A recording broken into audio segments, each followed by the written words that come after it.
Alaska. Mr. President, I was proud to be a conferee for H.R. 1, the Tax Cut and Jobs Act, and I'm pleased to join many of my colleagues in strong support for the conference report for it. I think really the title says it all. This bill will deliver tax cuts and new jobs for hard-working Americans. I think it will be good for our economy, it will be good for jobs and for growth, and good for families and our businesses. As a starting point, we have tax reform, a huge and a complicated undertaking that really happens once in a generation around here. It's been 31 years since we have successfully reformed the tax code. I think we would all say that that's long overdue. But this bill reduces taxes in every income bracket, letting Americans keep more of their money. It doubles the standard deduction to put even more money back in the pockets of hardworking Americans. It doubles the child tax credit, which is so important, making more of it refundable to help parents and our families. It helps our small businesses. In the state of Alaska, about 99.6% of the businesses in Alaska are small businesses, and it allows owners to do even more by being able to deduct 20% of their business income from their taxes. It also cuts our corporate rate, currently one of the highest in the world.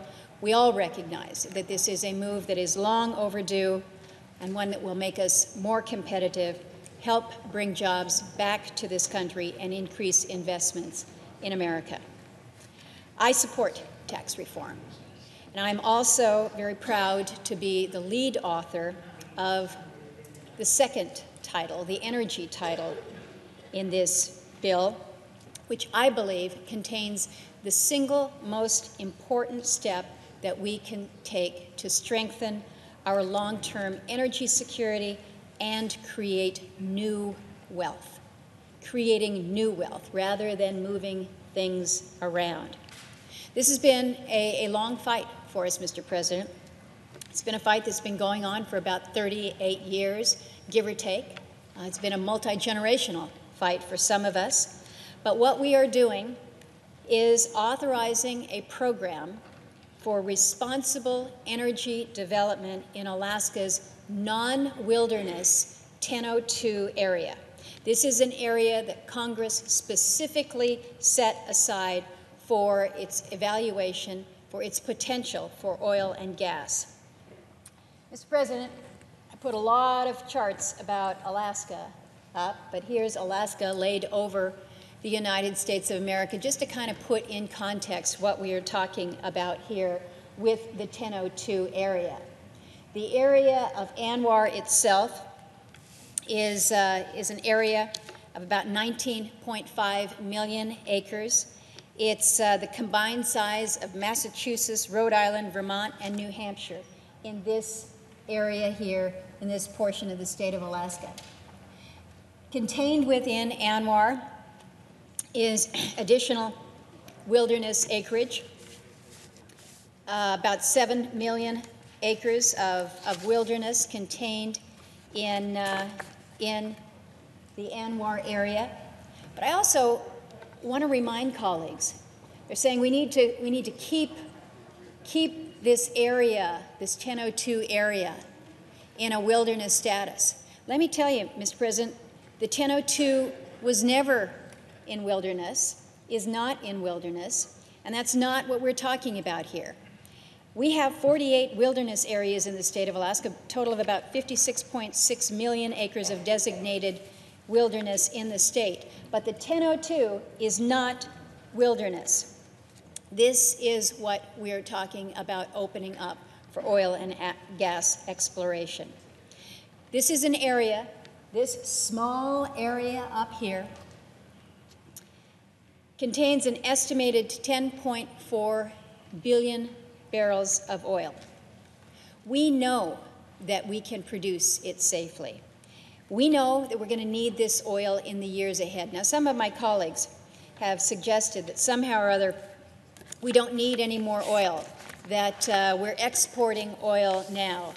Well, the reality is that world oil demand is rising. It's not falling. We need to bring more supply online, and we need to open up our most prospective areas. So again, when you have a small area that has enormous potential, why would we continue to deny that opportunity? The International Energy Agency believes, and they stated this year, global oil supply could struggle to keep pace with demand after 2020, risking a sharp increase in prices unless new projects are approved soon. So to suggest that somehow, just because we're exporting oil, we no longer need to produce it, just doesn't make sense. Exports are making our markets more efficient, but they don't mean that we are suddenly more energy independent or permanently energy secure. So making sure that we are doing more where we have high prospects makes sense. Our energy title also includes a bipartisan proposal from Senators Cassidy, Strange, and King that will increase revenue sharing for the Gulf Coast priorities like coastal restoration and hurricane protection. Overall, the bill, our title, is projected to raise nearly $1.1 billion over the next 10 years. And once production begins up in the 1002 area, we will likely raise tens, if not hundreds, of billions of dollars for the federal treasury. And again, Mr. President, this is new wealth and new prosperity at a time when our nation needs both. But it's not the only benefits that this energy title will bring. We're also talking about jobs, creating jobs, thousands of jobs in Alaska and around the country, jobs that pay high wages, put food on the table, put the kids through college. We're in a tough place right now in Alaska. We've got the highest unemployment in the country. And I appreciated the fact that my colleague from Washington talked about jobs. And in fact, noted that in the ties that bind the state of Alaska and the state of Washington, that we do have a lot when it comes to sharing of jobs. And I will remind my colleagues that when it comes to jobs, it's an estimated 12,000 Puget Sound jobs and $780 million in labor earnings that are connected with refining Alaska oil. So our jobs, our resource, benefit not just us in Alaska, but those around the country as well. What we're able to do by accessing this 1002 area also will help us keep energy affordable, effectively providing families and businesses with an energy tax cut.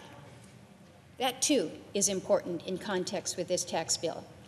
We also protect national security by reducing foreign oil dependence, especially in West Coast states.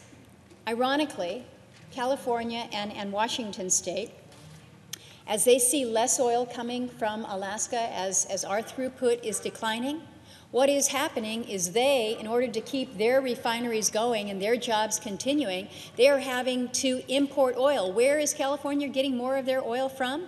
From the Middle East. Tell me how that makes any sense. So, Mr. President, I appreciate that colleagues come to the floor with a passion about our state.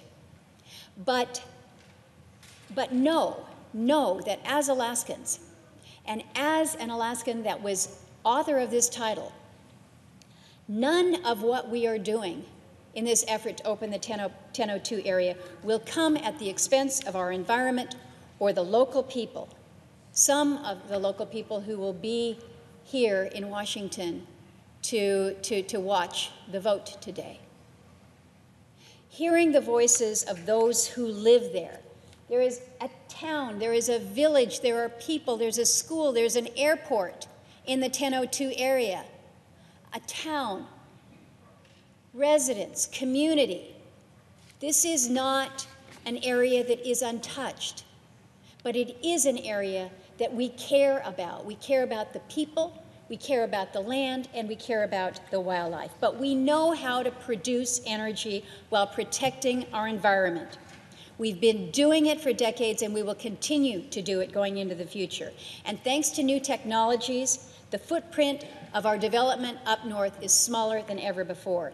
The amount of land that development pads occupy now on our north slope is now 80% smaller than in the 1970s when we first began operation in Prudhoe Bay. 80% smaller. At the same time, the subsurface reach from those smaller pads is going to be more than 4,000% larger than where we were in the 1970s. More than 4,000%. What we're doing, what we're able to do, is to be able to access more resources underground directionally in an area, 125 square miles. This is what the technology allows us to do is almost too hard for people to believe, and so they continue the same tired rhetoric that we have heard for years. But our fact is we need less land to produce more energy than ever before. We're going to take care of our land. We're going to take care of the people who live on our North Slope. We're going to take care of the environment, and we will protect the wildlife on the coastal plain. The Central Arctic herd of caribou increased 7-fold in the years since we have been producing in Prudhoe Bay. That's the Alaskan way. That's what we do up there. And that's why we have written our language to be fully protective. And that's why we do not waive any environmental review process or consultation requirements with Alaska Natives in any way. In fact, Mr. President, the only thing that we limit here in this bill, all we do is we limit surface development. So in this area in the 1002, in this 1.5 million acres, this provision, this Title II, says 2,000 acres, 2,000 surface acres will be open, 1/10,000th of all of ANWR. That is all we are seeking to do, and we will do it with a care and a concern for the environment. Mr. President, I have listened to colleagues say that we are destroying the refuge, that we will turn this into an industrial wasteland. I am offended. I am horrified. And it is wrong. It is wrong for those from the outside looking in who have taken a nice trip into an area and said, this must be protected. Your jobs don't matter. That resource that we rely on for jobs in my state, that doesn't matter. We'll get it from somewhere else. Well, where are you going to get it from? Why not work with people who are going to care for the land, care for the people, care for the wildlife? Do it with a level of commitment to a resource and to a cause that is strong and sound. And so, Mr. President, for those who come in and say they know best,